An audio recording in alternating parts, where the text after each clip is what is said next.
Ready for the next level? The childcare experience doesn't just teach childcare. It creates childcare professionals. I think it does prepare them for the job market as well as parenting in general. It's teaching them lifelong skills. We'd have one person holding one baby and feeding it, and then another one just wanted to play. It's definitely a team effort when there's a lot of babies. I feel confident as a childcare provider because I've experienced different levels of childcare. Real emergencies, real pressure, real preparation.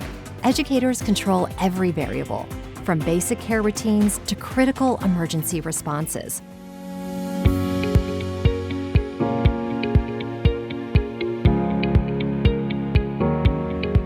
If there's an emergency situation going on, this provides them what that could look like in real life. Instead of students learning about early childhood theoretically, it provides them the opportunity to have tangible learning experiences where the content comes to life. Real impact on real lives.